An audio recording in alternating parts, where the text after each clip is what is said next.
আজকের এই মহতী সভায় উপস্থিত থাকতে পেরে আমি নিজেকে খুব ধন্য বলে মনে করছি।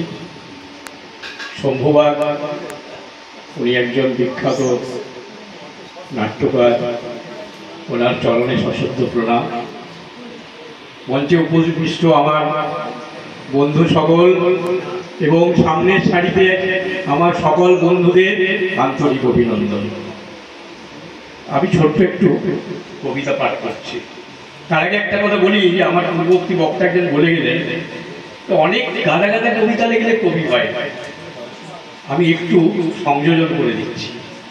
যারা লেখে তারা লেখক, সুতরাং সবাই লিখুক।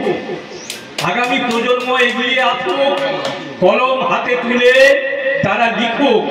আমরা বড় পিছিয়ে পড়েছি, তাই কবিতা খুব দরকার, লেখা খুব দরকার।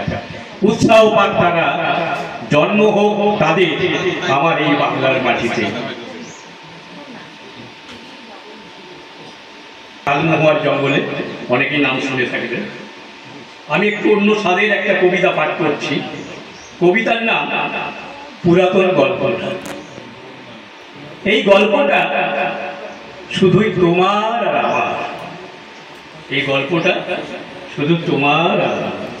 এই গল্পটা কেউ বুঝবে না, সাদা মাটা গল্প এখন অচল। সেই মাঠ ঘাট পুকুরের পাড়, হারিয়ে যাওয়া সেই কাদা মাখা মেঠো পথ, সরু গলি আল পথ, সারি সারি কুড়ে পথ, না না আর নেই, আর নেই, হারিয়ে গেছে। রেডিওর প্রভাতী অনুষ্ঠান, ভোরের পাখি আর গান গায় না, কোকিলের কুহুটা এখন শুনি আমরা, তবে সেটা মোবাইলের রিংটোনে। তোমার মনে পড়ে কয়েক দশক পিছনে যাও ফিরে, তুমি আমি পড়ন্ত বিকালে কাজলা দিঘির পাড়ে সেই বকুল গাছের ছায়ায় বসে তোমার হাতে হাত রেখে দেখেছি পশ্চিম দিগন্তে সূর্য অস্তাচলে।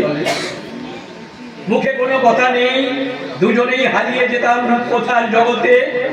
তুমি কি ভুলেছ, তুমি কি ভুলেছ আমাদের দুজনের রাত জেগে লুকিয়ে লুকিয়ে প্রেমপত্র লেখার কথা? দুরু দুরু বুকে কাপা কাপা হাতে চিঠিটা তোমার হাতে দেওয়ার পাগলামিটা। এখন তো প্রেম আছে অতি সহজে, মুখে না বলার, মুখে না বলতে না পারার যন্ত্রণা নেই। এখন সবই খোলামেলা, কোনো আড়াল নেই, নেই কোনো গণ্ডি, নেই সীমানা প্রাচীর। আমাদের প্রেম ছিল সকলেরই অজানা।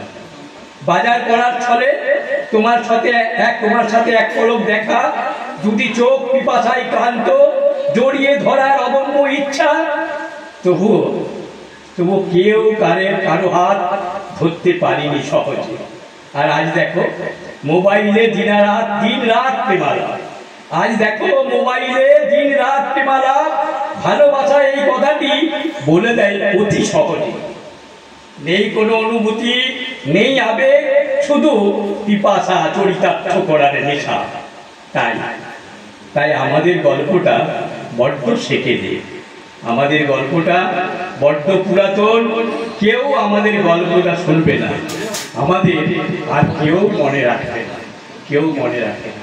নমস্কার। দারুণ, একেবারে ভিন্ন স্বাদের একটা লেখা শুনলাম। ধন্যবাদ।